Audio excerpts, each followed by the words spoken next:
Si estás perdido entre tanta información, Pablo de León te dice las cosas como son. Muy bien, y al margen de todas las situaciones que vamos a analizar y que vamos a analizar de la política, va a haber un tema que nos preocupa absolutamente a cada uno de nosotros, que está acá sentado, cada uno desde su expertise. Andrea Núñez del mundo del vino, Pesci Zambrano desde su rol de madre, o cualquiera de nosotros pensando en el año que viene. Ay, La economía. ¿qué vamos a Miedo. hacer? ¿Qué va a pasar? Ah.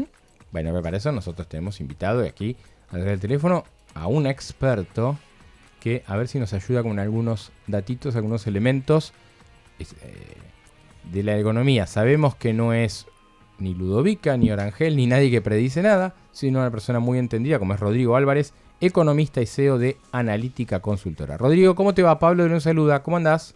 ¿Qué tal? ¿Cómo estás, Pablo? Bueno, ¿te animás a hablar del año que viene en la economía o ya está, interrumpimos, nos ponemos a hablar de otra cosa? Cómo no. Saco la bola de cristal y hablamos todo lo que quieras. Bueno, sin que tires las cartas, el año, yo decía, un año duro, difícil, ¿qué más se te ocurre? Ya, yo creo que es un año, si le tuviera que poner un título, es un año de ordenamiento. Uh-huh. Yo creo que la macroeconomía se puede ordenar, ese es el lado positivo, no sin costos, ¿no? Entonces, claro. Me parece que acá el trabajo de Alberto Fernández va a ser empezar a ordenar los distintos frentes. El primer frente es el frente fiscal, que incluye el capítulo de la deuda con los acreedores, con el Fondo Monetario, con los acreedores privados, que es el primer elemento para empezar a desandar el resto de los desafíos que va a tener la economía, y para eso obviamente es necesario una buena negociación de la deuda que mantenga un equilibrio entre, despejar, patear un poco para adelante los vencimientos tanto de la deuda en peso como en dólares, pero tampoco herir a los acreedores, porque las salidas o las vueltas a crecimiento, nosotros analizamos experiencias en muchos países y en todos ellos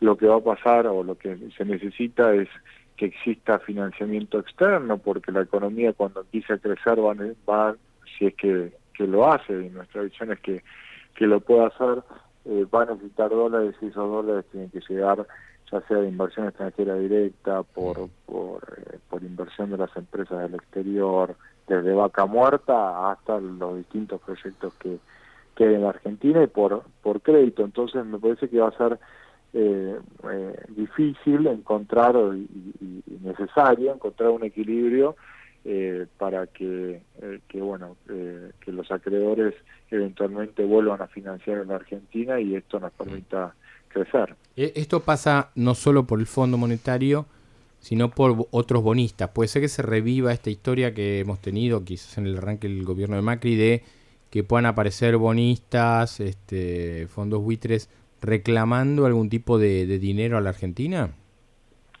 Bueno, hay que ver cuál es la negociación que se plantea, ¿no? Y acá el Fondo Monetario, como acreedor privilegiado, es clave. Con ese acreedor nosotros necesitamos lograr el mayor oxígeno posible. Por eso vamos a escuchar negociaciones que van a ser duras con Alberto Fernández, hasta que se logre algún principio de acuerdo. Y con los acreedores privados lo que hay que lograr es que la aceptación, que el canje de deuda sea voluntario primero, claro. Y que la aceptación sea elevada. En el caso de los Estados Unidos, que los bonos tienen cláusula de acción colectiva, tiene que haber un nivel superior al 70%, entonces la Argentina no puede quedar entrampada en una negociación de deuda como la que fue la de La Baña en su momento. Claro. Tiene que ser algo relativamente rápido, y obviamente esto, como decía antes, es un equilibrio. No puedo plantear una quita demasiado agresiva porque de lo contrario esto se va a judicializar, no va a ser voluntario, en fin, y los tiempos de la Argentina no no son no hay mucho tiempo, digo, en el primer semestre vence mucha deuda y el gobierno, para no entrar en cesación de pago, que dispara una serie de costos enormes, para no entrar en default, tiene que lograr estos acuerdos rápidamente, con lo cual diciembre, enero, febrero van a ser meses de mucho trabajo y de muchas novedades. Y Rodrigo, ¿el dólar va a estar muy atento a eso? O sea, tenemos que estar pensando que en medio de todos estos vaivenes, de las negociaciones, de los enviados, de los hombres que por ahí encabeza Guillermo Nielsen para negociar, ¿el dólar va a estar movidito o el verano por ahí ayuda a que no esté tan alterado? Mira, mi visión es que el dólar tiene que estar tranquilo hasta que se cierre la negociación, porque cada salto del dólar, lo vimos en 2018 y 2019, cada salto del dólar viene asociado a una aceleración inflacionaria, primer punto, en una economía que ya va a cerrar el año con más de 50 puntos de inflación, es decir, con una inflación muy alta. Después de la inflación lo que viene es el golpe al poder adquisitivo de las familias y la caída de la inversión, con lo cual cae la demanda, se desploma la demanda y tenemos un PBI, un nivel de actividad que no encuentra piso.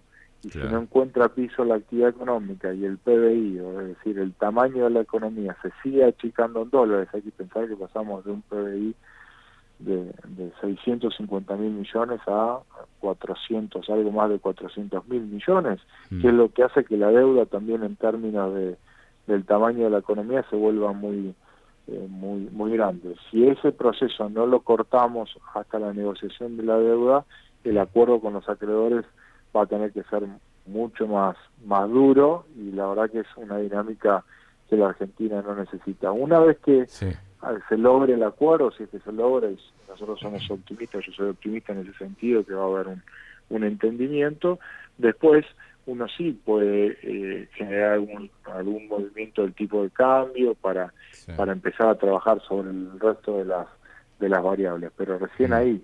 Bien, estamos hablando con Rodrigo Álvarez, economista y CEO de Analítica Consultora. Circuló estos días esta idea de que habría un aumento, que Alberto Fernández analizaba, un aumento en sueldos y en jubilaciones, un aumento generalizado, algo que todos a priori nos gusta, quienes tenemos la suerte de tener un trabajo y tener, en algunos casos, uno de nuestros trabajos bajo relación de dependencia. Pero también aparece esta historia de, bueno, si para esto empieza a emitir, a darle a la maquinita, y esto no termina poniendo a la Argentina en un lugar cerquita de la hiperinflación. ¿Vos cómo lo ves? Mira, yo creo que por ahí estos tipos de aumentos, suma fija, lo que pasa con jubilados, hay que leerlos. Lo que tengo entendido es que van a ser, o que se plantea que sean a cuenta de futuros aumentos salariales, y los aumentos salariales van a tener, digamos, hay una meta que el equipo económico está dejando entrever y deslizar, y algunos sindicalistas ya la han planteado como lógica, del 35% de suba en el año. Ese 35%, uno proyecta la inflación y la verdad que va a estar por debajo de la inflación. ¿Por cuánto? Entre 5 y 10 puntos, entre 40 y 45. Anual, la inflación. Entonces, yo creo que estos aumentos salariales van a tener obviamente es una recomposición que es bienvenida por todos nosotros, pero al final de la historia la ecuación todavía no cambia, digamos, hasta que vos no bajes más sensiblemente los niveles de inflación, la posibilidad de que el consumo digamos, se empiece a empujar es baja. Y ni hablar de la parte del crédito y del financiamiento. La Argentina tiene un nivel de préstamos en la economía que es primero, ¿no? O sea, estamos lejos de que vuelvan a aparecer rápido las posibilidades de créditos personales y mucho menos hipotecarios, ¿no? Bueno, por eso decía que hasta que no se suele, digamos, acá hay un problema con la deuda en pesos y la deuda en dólares. Aunque parezca la deuda en pesos, el principal emisor de deuda es el Estado Nacional, y la tasa de interés implícita en esa deuda, es decir, el gobierno me dice que en 5 meses me va a pagar por el bono X en pesos, pero yo no sé si verdaderamente me va a pagar porque no tiene la capacidad de pago. Entonces, esa tasa de interés lo que refleja es una parte del costo del dinero, pero otra parte es que yo no sé si el Estado me va a pagar o no. Y eso, desde el punto de vista de definir la estructura, las tasas de interés y el funcionamiento del sistema financiero, es un problema bastante complejo. Entonces, hasta que no se solucione el problema de la deuda en pesos, tampoco se va a poder reactivar el crédito, más allá de algún esfuerzo puntual. Incluso si el gobierno plantea que haya una línea de financiamiento productivo, subsidiado, van a ser, digamos, impulsos que pueden ser y son bienvenidos, pero no cambian la ecuación final. Bien. Rodrigo, ¿cómo te definirías en términos económicos vos? ¿Tenés una definición respecto de cómo sos? Sí, yo creo que soy bastante pragmático. Las recetas y la ortodoxia y la heterodoxia... Ortodoxo. No, de ninguna forma. Decía que ni la ortodoxia ni la heterodoxia le han servido demasiado a la Argentina, entonces hay que buscar, digamos, elementos y recetas que en algún punto se ubiquen en el centro y que en algunos casos pueden estar más de un lado que del otro, pero me parece que hay que encontrar soluciones a los problemas y bajar un poco la ideología, ¿no? Claro, y en esos términos del pragmatismo, ¿quién te parece un buen nombre para este Ministerio de Hacienda en un momento donde claramente, coincido, hace falta ser muy práctico? ¿Quién te gusta? Mira, no me gusta hablar de nombres. Yo creo que las personas que se han planteado en los equipos económicos me parecen lógicas para los puestos que se han señalado. Me parece que Nielsen puede hacer un buen trabajo con la deuda.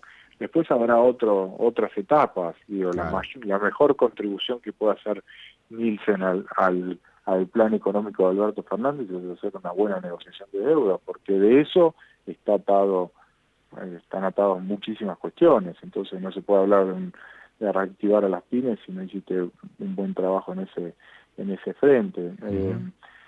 Después habrá que pensar, economistas o digamos, funcionarios que piensen un poco en el equilibrio general, es decir, cómo ordenar la economía no digamos de nivel sectorial, sino con una visión de conjunto, que eso me parece que le faltó al gobierno de Macri. Sí. Pero digo, los nombres hay que irlos viendo y a priori no tengo preferencia. Rodrigo Álvarez, economista y CEO de Analítica Consultora, gracias por este contacto con Las Cosas Como Son y con Radio Con Vos. Un abrazo. Gracias a vos. Abrazo grande. Información, actualidad, opinión. Las Cosas Como Son, con Pablo de León.